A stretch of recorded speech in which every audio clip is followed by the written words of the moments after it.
3 hari kemudian, Ning Zia, dengar-dengar mau jadi mantunya Pak Hanggono ya? Ya nih, bikin iri.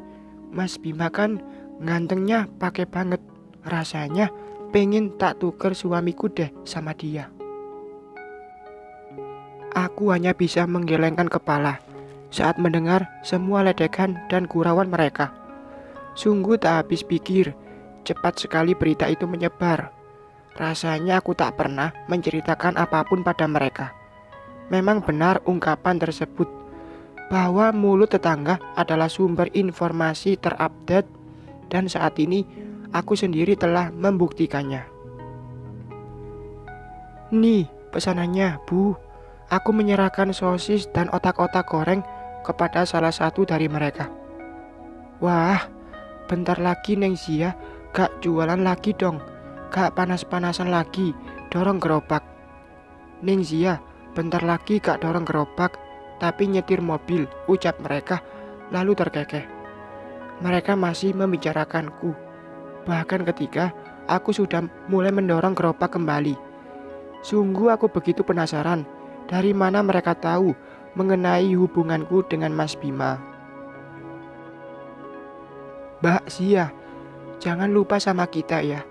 Kalau sudah jadi mantu orang kaya, teriaknya. Aku menghentikan langkahku, menoleh ke belakang sejenak. Benar-benar update beritanya.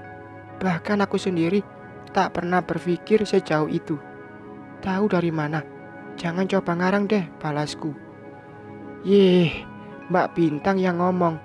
Masa adiknya Mas Bima sendiri bicara bohong? Ya enggak ibu-ibu. Salah satu dari mereka kembali bicara. Aku menarik nafas panjang. Bintang memang tak berbohong. Gadis kelas 3 SMP itu ternyata yang membuka cerita ini. Membuatku sedikit tak nyaman karena sudah menjadi bahan gibahan mereka. Sebenarnya aku tak begitu ingin orang-orang mengetahui rencana lamaran Mas Bima.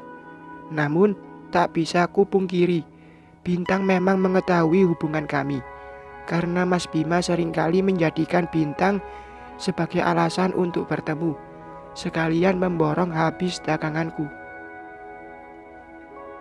Besok malam adalah hari pertemuanku dengan kedua orang tuanya. Mengingat hal itu, hatiku terus dilanda cemas. Di satu sisi, aku ingin segera menerima lamarannya. Tapi entah mengapa, jauh di lubuk hatiku, rasa takut akan kehilangan Mas Bima menggerogotiku jika ia mengetahui kejadian malam itu. Bagaimana jika ia tahu, jika aku sudah tak lagi? Pertanyaan itu terus saja menghantui-ku. Sebaiknya aku harus segera menceritakannya. Aku tak ingin memulai sebuah ikatan dengan kebohongan.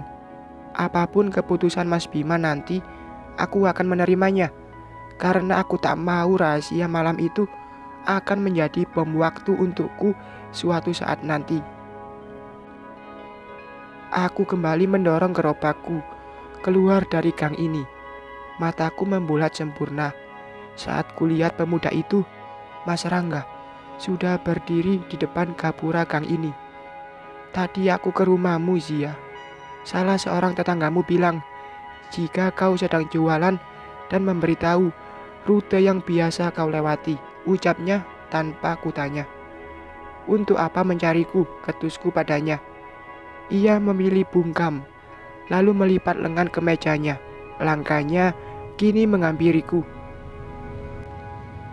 Sini, biar aku saja yang mendorong gerobaknya. Ia mengambil pegangan gerobak itu dariku dan mulai mendorongnya. Aku masih melongo menatapnya. Apa yang baru saja dilakukannya? Apa ini rencananya? Agar aku mau memenuhi permintaan papanya, agar terbebas dari hutang dan janjinya pada bapak.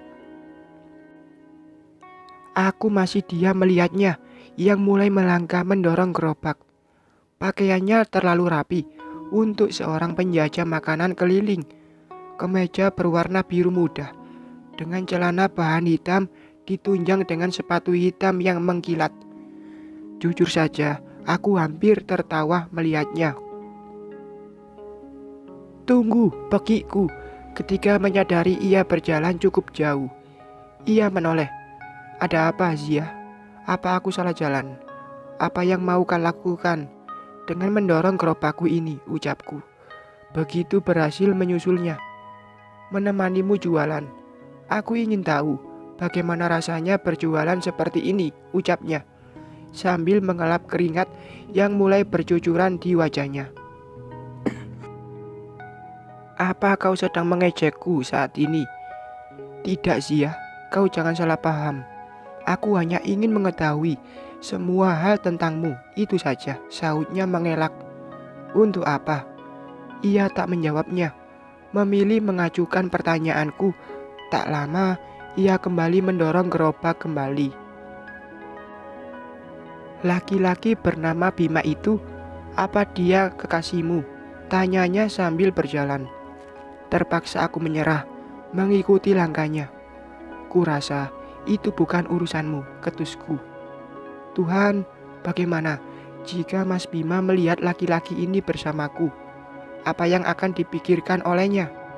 Tidak, aku tidak mau mengacaukan acara pertemuan dengan keluarganya.